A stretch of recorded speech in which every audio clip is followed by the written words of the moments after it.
نحمدہ و نصلی علی رسولہ الکریم نحمدہ و نصلی علی رسولہ الکریم اما بعد فاعوذ باللہ من الشیطان الرجیم بسم اللہ الرحمن الرحیم صدر وقار اور حاضرین کرام السلام علیکم۔ آج مجھے جس موضوع پر اظہار خیال کرنا ہے وہ ہے فرشتے سے بہتر ہے انسان بننا۔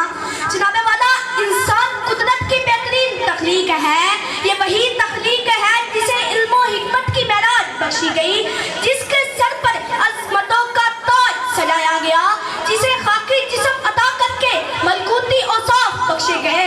ہاں یہ وہی انسان ہے جو زمین پر چلتا ہے اور آسمان کی خبر رکھتا ہے۔ جناب والا انسان بننا فرشتے سے بہتر ہے، لیکن اس کے ساتھ اس بات کی حقیقت کو بھی تسلیم کرنا پڑے گا کہ اس کے لیے محنت بہت درکار ہوتی ہے۔ محنت جتنی زیادہ ہوتی ہے عظمت اتنی ہی زیادہ ہوتی ہے۔ جب انسان انسانیت کے اوصاف کو اپنے سینے میں سمو لیتا ہے اور آدمیت کی بلندیوں کو چھونے لگتا ہے، فقط لفظوں کے بت نہیں تراشتا بلکہ اپنے پہن کا گلزار بھی کھلاتا ہے، گفتار کا نہیں بلکہ کردار کا غازی بنتا ہے، تو پھر اس کے وجود سے مرتے مومن کی پہچان ابھرتی ہے۔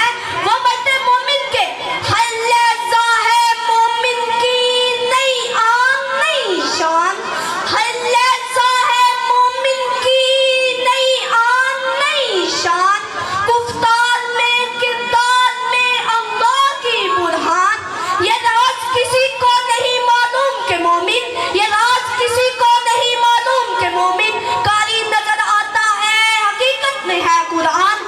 صدر چشم انسان کی سرفرازی دیکھنی ہے تو اولین انسان حضرت آدم علیہ السلام کو دیکھو۔ وہ حضرت آدم علیہ السلام جنہیں اللہ تعالیٰ نے علم و دانش کی دولت عطا کی اور فرشتوں کو حکم دیا کہ آدم کو سجدہ کرو، یہی انسان خاکی ہو کر مسجود ملائک بن گیا۔ انسان کی یہی رفت اس شے سے عیاں ہوتی ہے، فرشتہ مجھ کو کہنے سے میری تحقیر ہوتی ہے، فرشتہ مجھ کو کہنے سے میری تحقیر ہوتی ہے، میں مسجود ملائک ہوں مجھے انسان رہنے دو۔ جناب والا فرشتہ تو حکم الہی کا پابند ہو کر خاموش کھڑا ہے، مگر کارواں انسانیت اپنے سفر پر رواں دواں ہے۔ انسان کو جنت سے نکالا گیا مگر پھر بھی اس نے ویراں دنیا کو جنت کا نمونہ بنایا، جنت کا نمونہ بنایا، ایجادات کے انواع لگائے، ویرانوں کو گلستانوں میں تبدیل کیا، دریاؤں اور سمندروں کے رخ موڑ دیے، بیماروں کے علاج دیے، عدل و انصاف کا سبق بنایا، زمین کے بندے سینوں سے فصلوں کا سونا نکالا، تہذیب و تمدن کا نور پھیلایا۔ سبق پھر پر صداقت کا، عدالت کا، شجاعت کا، سبق پھر پر صداقت کا، عدالت کا، شجاعت کا، لیا جائے گا تجھ سے کام دنیا کی امامت کا۔